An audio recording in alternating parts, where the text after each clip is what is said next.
Okay, we are live, uh, both as Google Hangout and online at YouTube. If you want to invite your friends or anybody else you know would be interested, you have, I think, a uh, uh, link at the bottom right hand of your screen.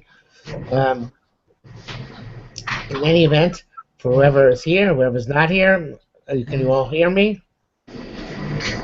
Yes? Okay, good. Uh, I would like to welcome you to the first inaugural conference of, inaugural conference, or the first conference of the Orthodox Jews against discrimination and racism. The reason why, of course, we didn't have it in person in Brooklyn as originally planned is because of the paucity of the numbers involved. So far, I think we have 6 people on this call. Maybe a few more will show up, but that is the situation at the moment. And the reason why I wanted to convene this meeting to begin with was because I wanted to explore the possibility of changing what is now only a Facebook group into something which goes beyond a Facebook group, into something more of a movement, and discussing how to go about doing that. Now, bearing in mind that we have very limited resources, which basically means nothing.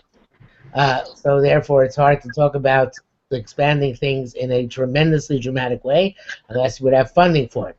But I was thinking about entertaining your ideas and discussing them, and I was also interested in suggesting things like actual get-togethers where it could work out, perhaps that we are able to meet personally, getting involved in various different schools, a parking seat, or other things of uh, low budget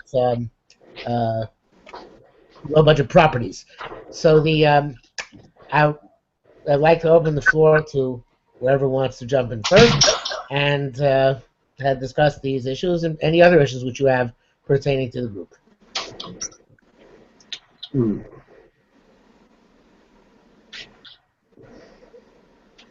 Give it something. I see some people really thinking there.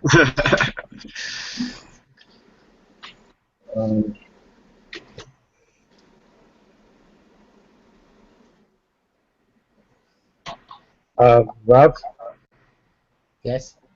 with your permission, Go ahead. I have some ideas. This movement is necessary. We will be, unfortunately, we're going to be getting a lot of opposition. I'll explain another time. People like status quo. People like to stay the way it is. People encourage xenophonism and racism to control others. But that's just my opinion. I've seen it firsthand. I have a 3D. I have a 3D world, a virtual world for business services. I can give a space. You're gonna need to download a software right now. It's not web-based yet, but give it a couple months. I'll let you guys use it for free if you want for meetings in the future. If you want for that, with avatars. But I think with this is good enough for a Google Hangout because it's a small amount. I think look here we have. One thing that you need to know is Jewish law versus what's popular. What's coming from the Torah, coming from Hashem, versus what is very popular. People are doing what's popular, and that's what's going on today. People don't really know the truth. People don't know that that we're not superior to anybody. Nobody is superior to anyone else. No religion is superior to anyone else. We're all, everyone's Tselem Elohim, created in the image of Hashem. And unfortunately, some leaders want to maintain this, but the status quo. That's going to be one of our biggest problems.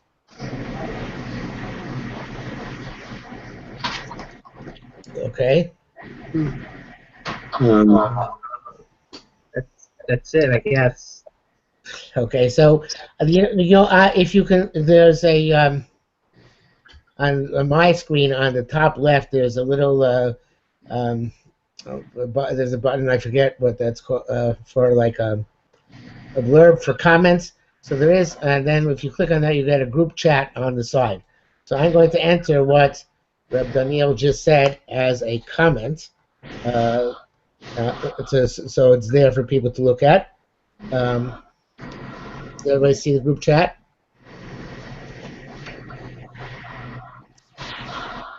Are you ready now?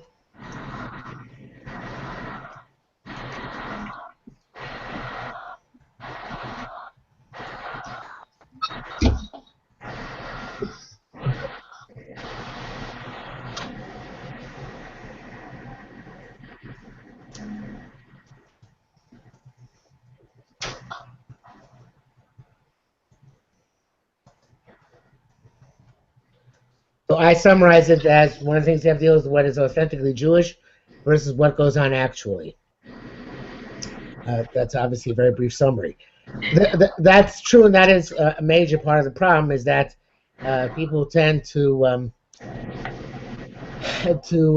mistake or confuse that which they believe or that which they decide to believe with that which Judaism tells us to do. It's a big problem. That's one of the problems we face. I want to go back actually and talk a little bit about, in that respect, about the history of this group. The history of this group, we started the group back, I believe, in 2011, and the reason we started the group initially was because we had that back then a situation where in the city of Emmanuel in Israel there was discrimination against students, girls from Edot HaMizrach, from Sephardic backgrounds, who were not being allowed into Ashkenazic schools. And there was a very big turmoil at the time, and there were mass protests of various different people of Ashkenazic background in Yerushalayim and elsewhere, trying to defend the status quo, but which girls were excluded from, the Sephardic girls were excluded from the schools. And I, at the time, was still teaching in Or Sameach in Monsey, not the moment, and I have Talmidim who were very upset because when they signed on to be Orthodox, they didn't think they were signing on also to be a racist. They didn't think they were signing on to. They didn't think they were signing on to have to look down on other people. One could say that they were naive and innocent, but they're also right. And therefore, I decided that we have to take a stand. I should take it specifically myself at the time, in order to demonstrate that Orthodox Jews do not have intrinsically, as part of their orthodoxy, a doctrine of racism or discrimination or looking down on other people. And the group expanded from that initial start to where it is today. So yes, that was part and parcel of the initial push, was this idea that people think that that which is culturally orthodox, unfortunately very often, is essential to orthodoxy, and that's not the case. The essence of orthodoxy and the culture of orthodoxy are two very different things. We've tried over the years various different ways to change that culture. We have not. I've not gone beyond Facebook, so therefore we've had only limited success. As a matter of fact, as many of you probably know, if not all of you, during the past few months, we've had a great deal of turmoil in the group, as the claim was raised at if we are inherently or intrinsically or genetically, however you want to put it, programmed to be racist, and that we should recognize that fact. Not necessarily having to do with anything with Judaism, just with being whoever we are, and that it's something which it's very difficult to eradicate, if not impossible. And that asserting that you're trying to eradicate it is a kind of dishonest or disingenuous perspective dishonest, disingenuous assertion to make. Nevertheless, that is what we have been trying to do with whatever limited success we have accomplished. So that is my response, that yes, this is something which is important to do. I don't know yet, and that's why we're here, how we would take it beyond a Facebook group if if at all feasible. You know, I have to say that I'm somewhat suspicious of this claim that racism is in human nature and therefore it's dishonest to say that you're trying to eradicate it, because the arguments go back to, in the end, go back to the same sort of pop evolutionary psychology that says that stealing and violence is in human nature, and we try to eradicate those too, or at least not act on those impulses. Right. And I think that part of the way we can kind of change these attitudes in the frum world is by viewing it that way, by just by acting in day-to-day life like a racist remark is disgusting, and when your friend says something like that, just like better. Yes, that just is. to make it not culturally acceptable. Mm-hmm. The problem is that to a certain extent that's very difficult, as you know that we in the Orthodox community do face, Yes, that unfortunately, is. Not culturally acceptable. we do face unfortunately a That's lot the of problem. Is inbred intrinsic cultural racism, which is what we're here to fight.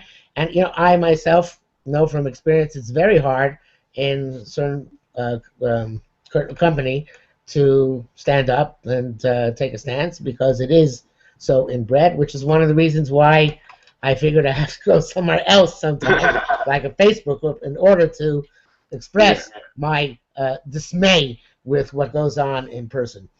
It's not always easy to buck the trend. That's why I appreciate that 1,800 people uh, have come together to a certain extent and made their statement on in Facebook. But I want to point that out, expand that a little bit, elaborate. Um, what I've learned about Facebook in general, and I'm sure all of you have learned this, not just me, is that you cannot. Rachel, I'll come to your comments in a minute. Rachel Waxman says she can't write; she's commenting in the group chat. Um, one of the things, of course, we've all found on Facebook is that you never can convince, or almost never can convince anybody else of your position, and you usually won't be convinced yourself of other people's position unless you have a tremendously open mind, which is a great trait to have, but very few people actually possess it. So the idea of the group, to a large extent, has been, and this will address the point that Rabbi Isaac said before, that we can't necessarily, we should really do it in person, but that the group is largely made up of people who are lurkers, who don't participate. But I think that every person who joins the group is, in essence, at least tacitly stating that they are against what goes on as a cultural norm all too often in the community, and this is my way of kind of signing on to the petition to make my opinion known, which is very much appreciated, whether people post or don't post. So Rachel writes in the side, for those of you who are following or not following the group chat, one thing I've seen is the huge diversity in the group, for better or for worse. There's a lot of difference in perspective, even division, which I didn't realize beforehand. Yes, it is very educational to be a member of this group. Certainly in the past few months, when the issue came up with Black Lives Matters and the correlated questions, so the corollaries. So this has definitely become something which I think I've been educated on to a large extent, because I had no idea of the depth of the feeling of persecution which exists today, even today, I should say, in America, and actually it seems to be getting worse from what seems to be happening online. Although I don't know, social media just might be surfacing that which existed in the past, but yes, it's something which I've learned a lot about in the recent months. Which leads to another topic which I wanted to bring up, which is the topic of moderation and administration. This is even though I started the group, I try and run it with a light touch. And I try and make it as participatory as possible, not just in the discussion, but also in the administration. And that's why I've always opened it up for additional moderators and administrators. I don't know if any of them are here today, but in theory, there are many additional moderators and administrators in order to reflect the diversity of the group as much as possible. But something which I find very dismaying is when people say, well, the group is XYZ, and therefore, we have no business being here, and we're going to leave. The group is whatever the members of the group make it. It's really a very democratic group, and with the exception of personal insults and bad language, we don't censor anything. So therefore, anybody can and should take the initiative and take the group, so to speak, in the direction which they think that the group should go. That doesn't always happen, obviously. People have a sense of wanting to identify the group versus them. There is a certain psychology like that, but it's not, in fact, the case in this group at all. Additional comments? Yeah, I suggest that there may be a need for a mission statement. I'm not sure if you have one. I haven't seen it. If there's a unified message, that could be the rallying cry to increase membership. If it's just an amorphous idea, it's harder for people to coalesce around and unite towards that goal. Yeah, I'm sorry. Who's speaking? I didn't see who it was. Rabbi Friedlander. Okay, so yeah, there should be a mission statement. The problem is that Facebook doesn't really give you a place to put the mission statement. There's a very limited amount of space in which to write a group description, and because of the highly ephemeral nature of Facebook, if I put a mission statement there as a post, in a couple of weeks it would be forgotten. So in order to do that, actually, we'd have to have perhaps a separate website, which would be the repository of all the permanent and non-ephemeral and transitory documents and perspectives of the group, which might be an idea. We don't have it yet, and maybe it's something which is worth considering. Maybe we'll be taking things to a different level if we also had a website as well. Free of charge, you could also do a Facebook page that will allow you to have the mission statement right there in the About section on that tab. That's true, but I haven't seen it. It's not. You're right. We could have a Facebook page. It's not much different than having a website because the Facebook pages and groups don't really mesh together. They're two independent entities. But yeah, maybe a Facebook page would be the same thing as having a website. Not sure which is the better way to go. I do have space on the please. Excuse me, Rob. Yes. I have a partition on the server of HostGator. I used to be a web designer myself. You'll have a free partition for a website. If I can make stuff and some other people can volunteer, we could build one for free as a team. It won't cost anything per month. Okay, I think we should present that to in the group. It sounds like a good idea, and ask for volunteers to work on it. Because I was also going to offer space and possibly a little work because I have space on a VPS program. So. Okay, you guys using terms above and beyond my head. So again, I think we should. The two of you should initiate a discussion on the group online about this idea, and I'll participate, of course, and we'll ask for volunteers to see who could take it further. That sounds great. Thank you. We might get some disturbance here because my grandchildren are coming in to watch me online in person, but meantime, they're just standing here by the side. Hi, guys. Hi. Okay, you watching? Okay, good. You can. So there's one. Any other comments? Please Join in. Back on the concept of racism, I think it's kind of comparable to like the way a person meets their beshert.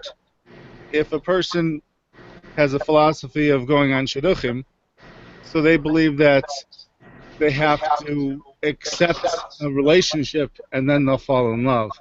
If a person is from a more secular background, they believe they have to fall in love and then have the relationship.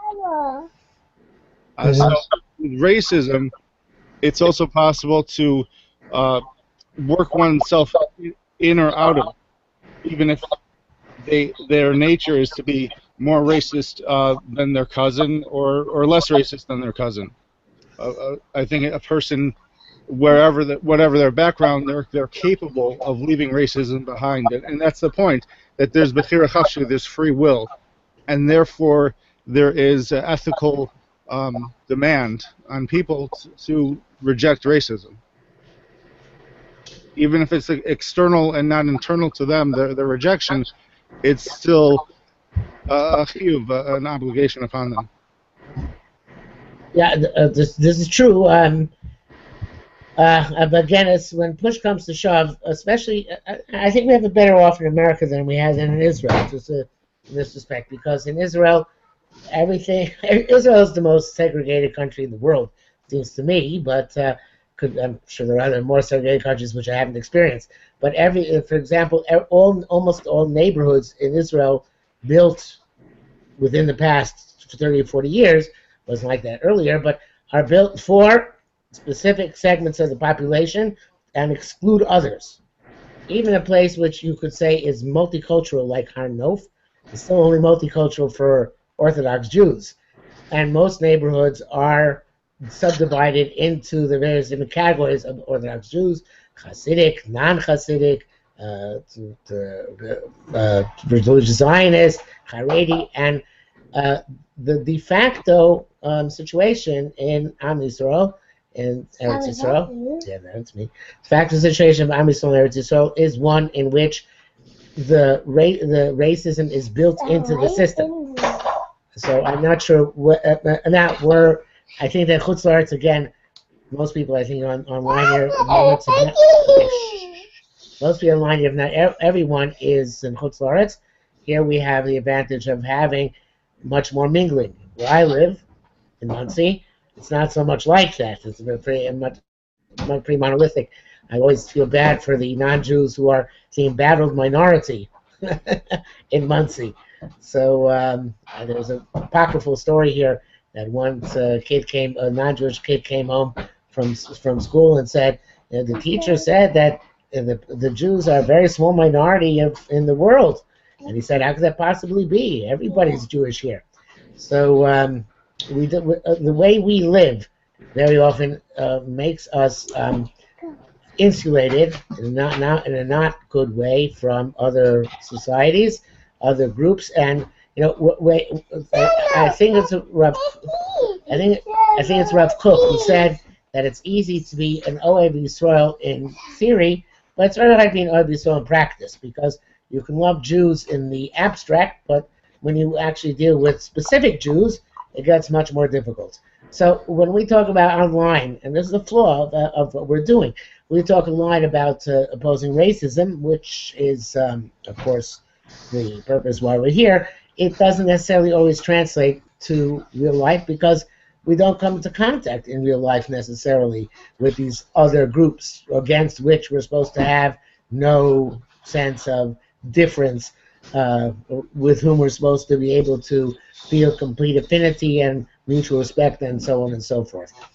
So it's important, I think, to understand that. Ariel writes here in the group chat, right, do not hate your brother in your heart as great in theory, but an effort when it's one flesh and blood sibling, for example. Yes, that is certainly, I heard once in the name of Nachman Tzvi Kornmel. He was a Rav in the Long Island back in the late 20th century. He said, yeah, go to the kitchen and get, okay? It says by your friend, v'ahavta re'echa kamocha. Well, it says Well, it says, well, it says by your brother, Lo tisnas achicha bilvavecha. So it seems to be a contradiction. Why does it say that you should love your brother? So he said the Torah was realistic. The Torah knew about a friend, it could demand that you love your friend. But about your brother, the most it could demand is that you don't hate them.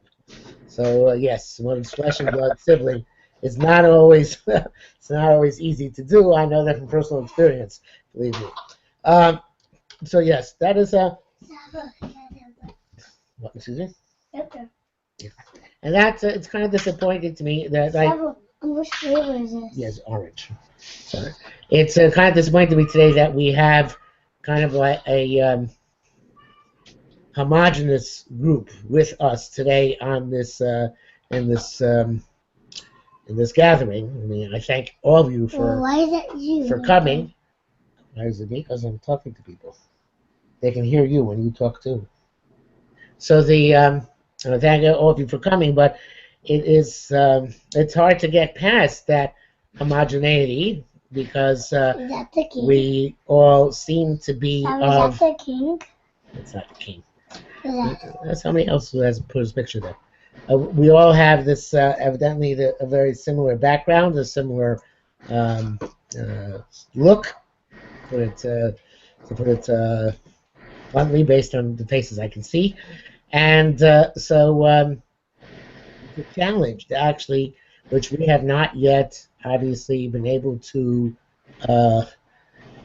meet. Okay, Rachel, have a good night. To meet, which is to enlist other people of other backgrounds to be in the forefront of this. Maybe they're skeptical of us. Maybe they don't trust us. Maybe they don't think that we're sincere about it, and I'm not sure how to overcome that. I think going back to the idea of the mission statement, that would put our foot forward, and then people could judge from there. Yes, but if we wrote the statement ourselves, the people here today, for example, it would not look good because that would mean that again it's the limited, primarily male, primarily white membership of the group, which is dictating to the rest of the group what their mission should be. And that's a very dangerous place to be because of what our esteemed member Randy Barnes introduced me to the term white-splaining, which I'm not sure if it's really a thing or if it's not really a thing to use contemporary language, but I would not want to be put into the position of being a white-splainer and thus taking a tacit superior role, implicit superior role to the rest of the group. I don't know what to do about it. Well, if you want to use the page we already have, you could create various polls on each clause of the mission statement. So you create a skeleton mission statement, and then you take a poll. Do you agree with this? What would you add? Well, I understand it's a possibility, but you have to, in general, when you make a poll, you have a very, very limited response. It doesn't bring the lurkers out of lurking, and it doesn't bring necessarily the people who are have objections out of the woodwork. It's not scientific and not universal. These polls, which you post in Facebook. I don't know if that solves the problem. Alternatively, could we reach out to some of the more active people who have objected a lot in the past and just reach out to them individually and ask them to try to put together another hangout like this with them? I think we should try that.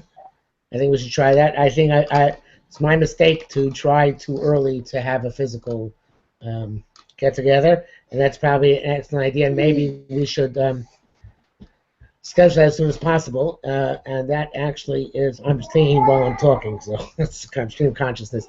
I think it's a really good idea that we should pinpoint invitations into Google Hangouts such as this, and try and make kind of like what they call focus groups, many of them, in order to, before we can actually contemplate the composition of a mission statement. That's a good idea. Shleich. Okay.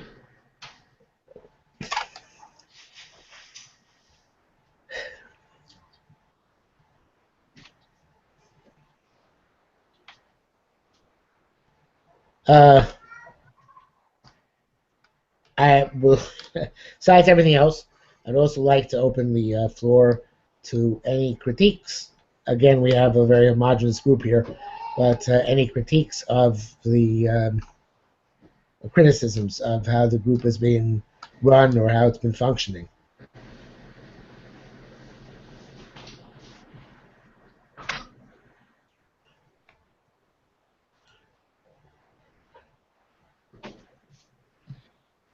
Well, in the group, I previously mentioned I thought there was a indeterminate expression of what Orthodox is in the group, at least in the conversation. Now, to have a free conversation, you want freedom, but to have orthodoxy, you have to have certain limits, and I'm not sure where things go all the time. Sometimes it seems like more in one direction or another. That's why I think the mission statement would unify both sides. And Sorry? if not the mission statement is the next course of action, then what? Is there an alternative to pursuing a mission statement like next? What else would be done? I think the idea is to. I think actually the idea of having more hangouts of this, say, trying to get together a group to be face to face, and this way for 50 minutes, half an hour even, will break down barriers and lead to less misunderstandings. And say that you have somebody in the group. Recently there's been some issue with Ken Baskin's postings, whether they are sufficiently directed towards Orthodox perspectives or are too general. I think that's something which, if we a group existed, it would be able to, several groups interacting directly, be able to discuss this and come to much more calm and far less acrimonious resolution of the issue. The problem with Facebook, of course, with any social media, is that writing at each other doesn't necessarily convey any type of warmth or spirit of positive critique as opposed to negative critique. Generally speaking, the idea of orthodoxy in and of itself is a controversy, which I try to avoid. That's why we banned on the group discussions of the open orthodoxy issue, because that in and of itself will not add anything to our mission and our purpose, I think, but rather to detract from it. And if I saw something, or if any moderator saw something which was outright heretical, or something which challenged the assumption of orthodox perspective being the underlying principle on which the group functions, then of course we will do something about it. But I have not seen that in the open group. In the closed group, perhaps yes, and I think that's who you might be referring to. But in the open group, it really doesn't go on. If anything, the main complaint is, like I said before, that issues become too generic as opposed to uniquely self-critique of the Orthodox community. But on the flip side, the closed group, where that does go on to a greater extent, wide open. So even if we had a mission statement, it would not limit the conversation in the closed group.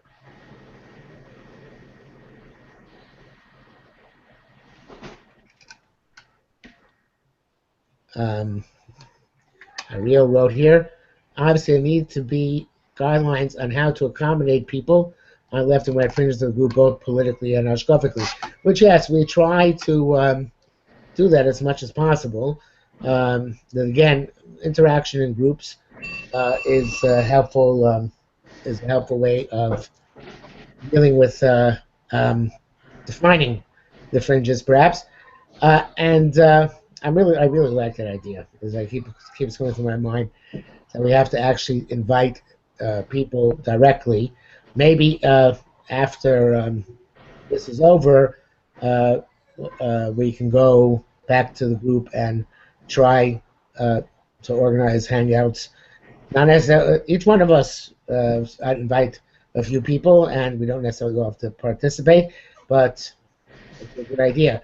We'll make ICE much more, because I think even this forum, which is not a physical live forum, is something which enables us to become more acquainted, better acquainted with each other, and takes away, to a certain extent, certain misconceptions perhaps which people had about each other previously.